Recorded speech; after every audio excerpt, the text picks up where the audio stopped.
welcome to another edition of Stormy Weather News from the Frontline in the End Times. This is Aeolus Kephas, your host with the most. This week I will be talking to Peter Levenda, the author of Unholy Alliance and Sinister Forces, a grimoire of American political witchcraft in 3 volumes. That's The Nine, A Warm Gun, and The Manson's Secret, all of which are available from Trine Day. For those of you who don't already know, my blog is Stormy Weather. You can find it now at aeoluskephas.com. So you'll find information there about my book, The Lucid View, Investigations of Occultism, Ufology and Paranoid Awareness, available from adventuresunlimitedpress.com. Once again, this is a 2-hour conversation that I had with Peter via Skype, and it'll be broken into 2 parts, the next part of which will be up this coming Wednesday. Peter is also reputed to be the author of the Necronomicon, although in other interviews he's denied that. So we didn't actually get around to talking about that. Whether there's any truth in it or not, I don't know. But he's a very gifted and very erudite researcher, and I strongly recommend that you check out his work. It has one of the broadest and the widest overviews and underviews of occult conspiracy throughout history, but it's not your usual nuts and bolts analysis either. It has quite a psychological stroke mythological subtext to it, and Levenda is quite gifted at mapping the more mythological or metaphoric dimensions of reality.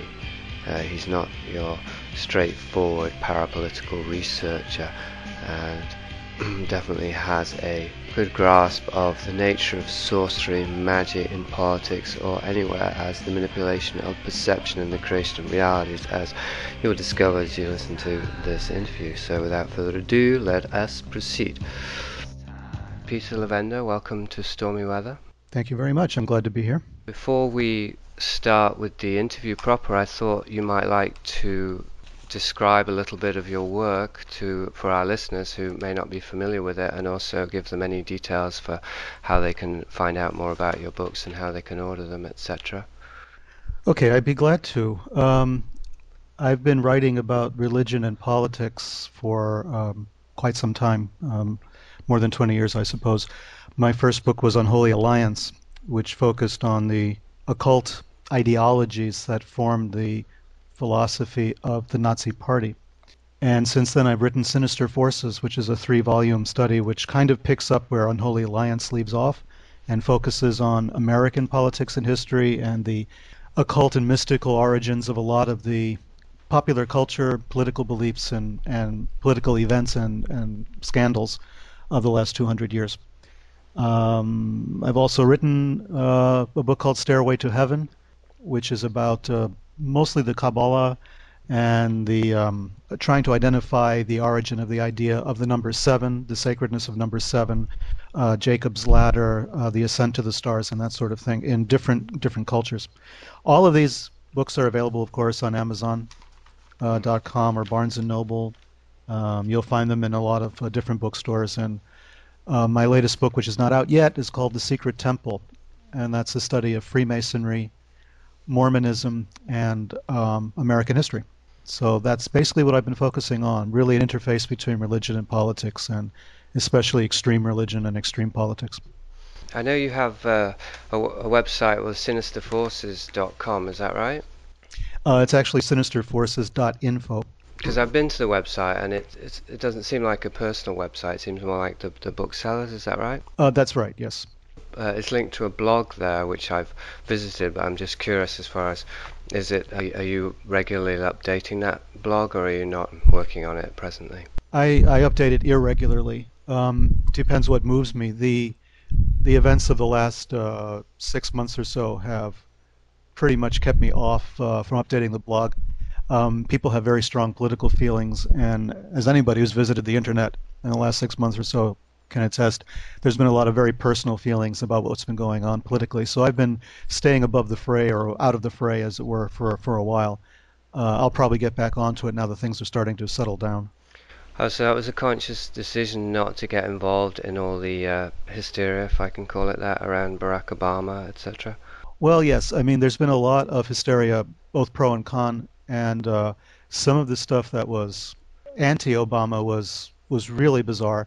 Obviously, he aroused a lot of very strong feelings in a lot of people, and accusations of his Islamic, you know, faith, if such existed, and et cetera, et cetera. It got to be too much, so I figured I would just sort of stay out of it for a while.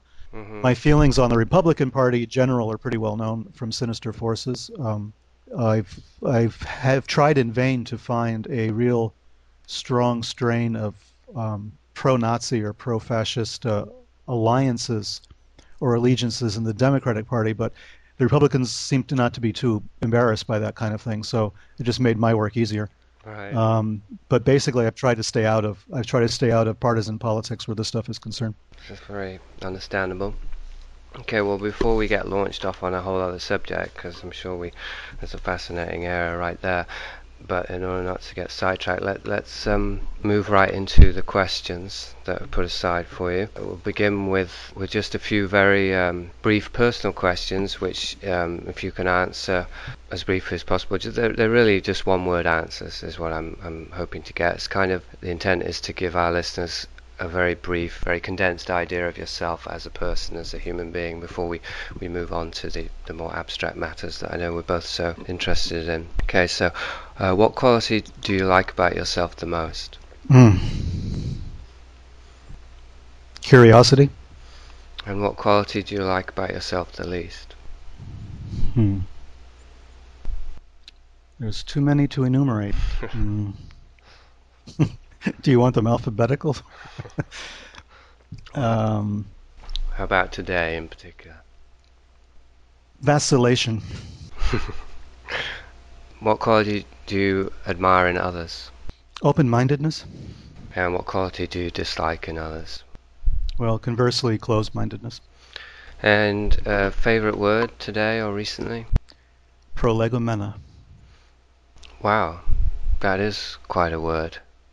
Can you tell me what it means? It just popped into my head. Y- y- It's a Greek word. It means sort of an introduction, an explanation of something by way of introduction. What was it again?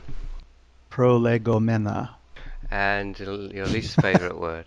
That's got to be it too. Now that I've had to interpret it. What's your earliest memory? Mm. Oh, that's a good one. My earliest memory, oddly enough, is sitting in a box, in a cardboard box. I must have been about 3 years old, which means it was 1953, 54, something like that. McCarthy era, kind of end of the Korean War. And I was living with my parents in a house in Indiana that had just been freshly painted. I left the bedroom. I crawled along or tottered along into another room which was empty and had a big box in it with some newspapers on the bottom. And I went into the box and I started staring at the photographs on the newspapers, not being able to read yet. Hmm. And it was just a bunch of guys in suits.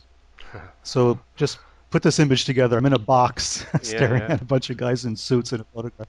So that probably sums up my life. They were probably Freemason. Yeah, it could be. What's your favorite smell? Mm. Freshly baked bread, I think. Actually, I was supposed to be baking bread today, but I got sidetracked. And what's your idea of hell? Why this is hell, nor am I out of it. A little quotation there for your listeners. Who's that? That was Ben Jonson, right? It was his play on Dr. Faust. Uh-huh. Mephistopheles, not Mephistopheles. Yes, Mephistopheles says it. Mephistopheles says, "Why this is hell, nor am I out of it." So is that your answer? Yeah. For want of anything more resonant. 21st century society. I mean, hell. Yeah, perhaps. It's hellish. Not all 21st century society. Maybe the kind of frantic society we're living in right now, where stress and fear, paranoia predominates our thoughts and therefore motivates our actions. I suppose that could be a good definition of hell. And finally, what's your idea of heaven?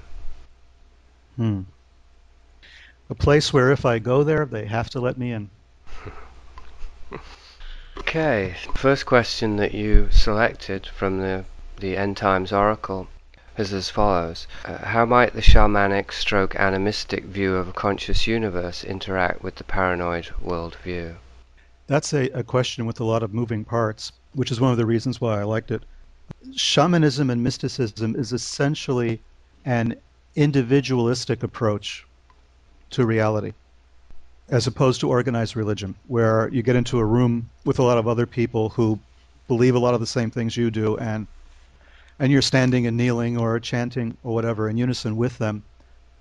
The mystic or the shaman attempts to enter heaven or to attain some kind of communication with the divine on their own, away from society, apart from society. That implies a rejection of society to a certain extent, or at least an acknowledgement that society is not conducive to having these types of experiences. And I think that sets up a kind of paranoia. It sets up a paranoia in two ways. Society is paranoid or fearful of the mystic and the shaman because they represent an alternative universe, an alternative approach to reality, to the world.